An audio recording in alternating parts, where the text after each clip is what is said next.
In this episode, we are going to talk about something that sounds harsh, but is actually healthy for organizations: insisting on truth when judging whether benefits were realized. Beginners often think benefit realization is a box to check after a project finishes, like a victory lap where the team declares success because the deliverable exists. Governance takes a different view because it cares about whether the enterprise truly improved in the ways it expected, not whether a team completed a plan. When we say evaluate benefits realization across investments, processes, and services, we mean looking beyond a single project and asking whether the broader system of work and operations changed in measurable, sustained ways. The word truth matters because benefit claims can become optimistic stories, especially when leaders want good news and teams want to show progress. This episode will help you understand how to evaluate benefits in a disciplined way, how to detect when benefits are only assumed, and how to build an honest evaluation approach that supports better decisions rather than protecting egos. Before we continue, a quick note. This audio course is a companion to our course companion books. The first book is about the exam and provides detailed information on how to pass it best. The second book is a Kindle-only ebook that contains 1,000 flashcards that can be used on your mobile device or Kindle.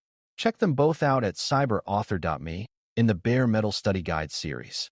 Benefits realization is the point where an investment's promised outcomes show up in real operations, such as reduced processing time, improved reliability, fewer errors, higher customer satisfaction, or reduced exposure to risk. The key phrase is show up because benefits are observable changes, not intentions. A strong evaluation begins with clarity about what was promised, including the baseline, the target, the time frame, and the measurement method.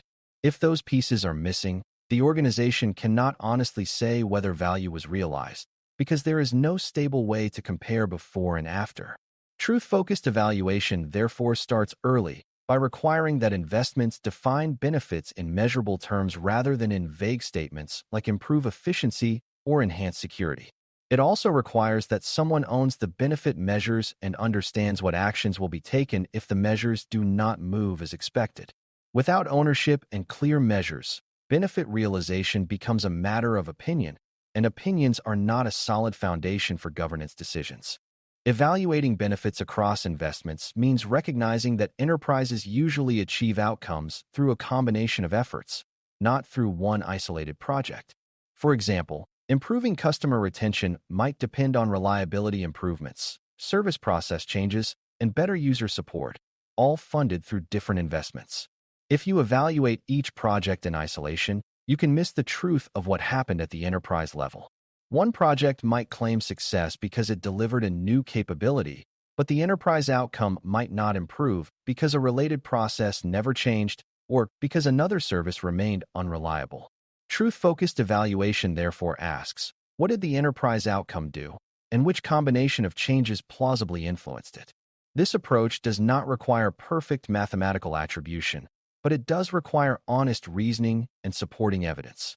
It also helps the organization avoid rewarding deliverables while outcomes remain flat, which is a common failure mode in weak governance environments. Evaluating benefits across processes is especially important because many benefits depend on how people work, not just on what technology exists. A process is the repeatable way work gets done, including steps, roles, decisions, and handoffs. If an investment is meant to reduce cycle time, the real driver is often a process change, such as eliminating unnecessary approvals or reducing rework caused by poor data quality. Technology may enable the change, but the process is what produces the benefit day after day.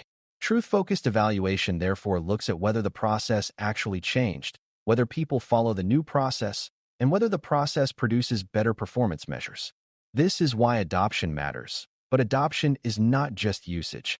It is consistent usage that leads to improved outcomes. A system can have high login counts while the process remains inefficient because people may use the system but still rely on workarounds. Evaluating process reality prevents organizations from mistaking activity for benefit. Evaluating benefits across services matters because many enterprise outcomes are experienced through services, which are ongoing ways the organization delivers value to users or customers. Services are not one-time deliverables. They are living capabilities with performance patterns over time. If a benefit claim says reliability improved, you should evaluate service performance metrics like availability, incident frequency, severity, and customer impact over a sustained period, not just during a short, stable window after launch. Truth-focused evaluation looks for sustained improvement, because short-term improvement can be followed by decline if maintenance is neglected, demand grows, or teams revert to old habits.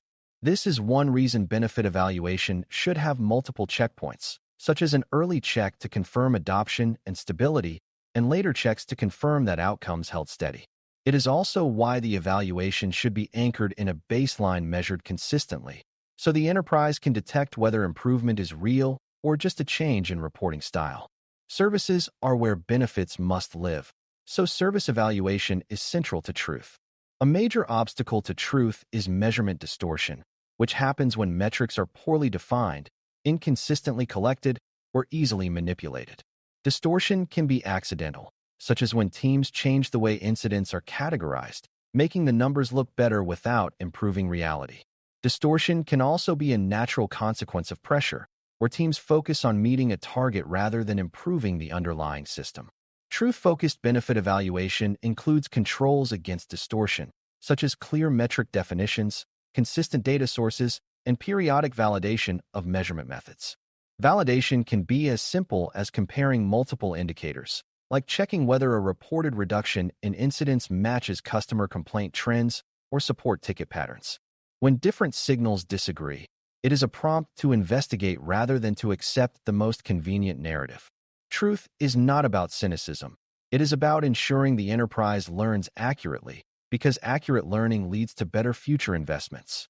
Another challenge is that benefits can be real but masked by external changes, which is why truth-focused evaluation includes context. Suppose a process improvement reduces handling time, but at the same time, customer demand spikes, increasing total workload and making the service feel slower. The benefit might still be real, but it might not be visible in the overall customer experience without adjusting for volume. Conversely, performance might improve due to external factors, such as a temporary reduction in demand, which could create the illusion that an investment produced benefits it did not cause. Governance does not need perfect isolation of cause, but it does need thoughtful interpretation of data. Context should be captured in the evaluation narrative, including major changes in demand, staffing, policy, or external events that could influence outcomes. This keeps benefit realization evaluation honest and prevents the organization from mislearning, which is when it draws the wrong conclusion and repeats mistakes. Truth-focused evaluation also requires the courage to recognize partial benefits and to treat them as actionable information rather than as a failure stamp.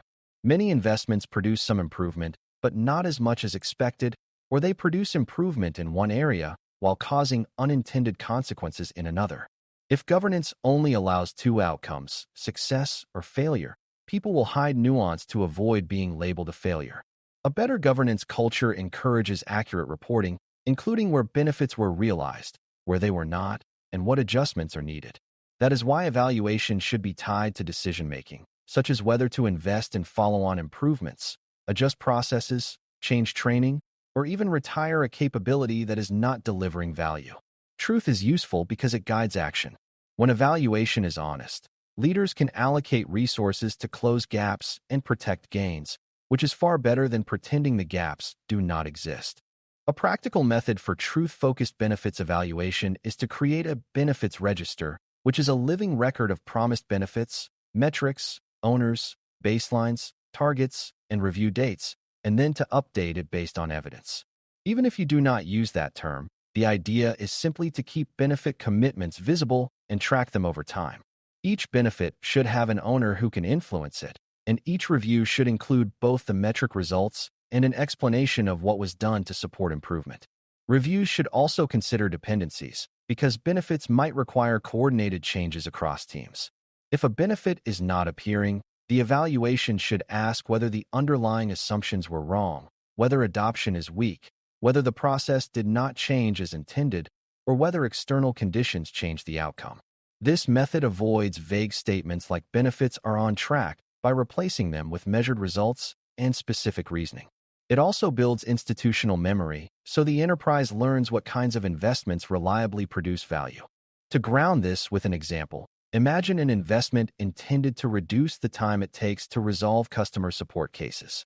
The project might deliver a new case management capability, but truth-focused evaluation would look at resolution time over months, not just days, and it would separate case types to ensure improvements are not achieved by shifting hard cases elsewhere. It would also examine the support process, such as whether knowledge articles are used and whether escalation pathways changed.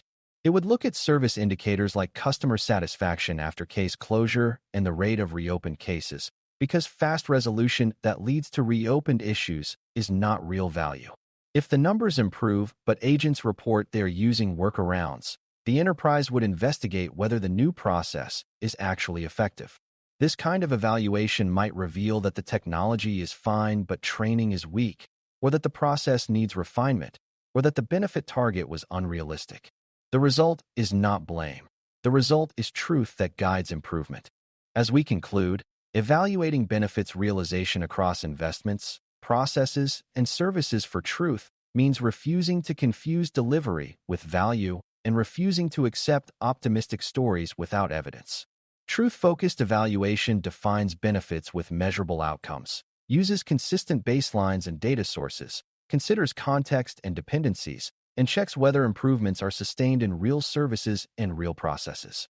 It also encourages nuance, recognizing partial benefits and unintended consequences so the enterprise can act on reality rather than on appearances. When governance insists on truth, it builds trust, because leaders learn that reports reflect what is happening, not what people wish were happening. That trust makes future investment decisions better and faster because the enterprise is learning accurately from its own experience. If you carry one lesson forward, let it be that benefits are only real when they can be observed in performance over time, and governance exists to make that observation honest and useful. Thanks for listening. For more audio courses, daily newsletters, and more, please visit DailyCyber.News.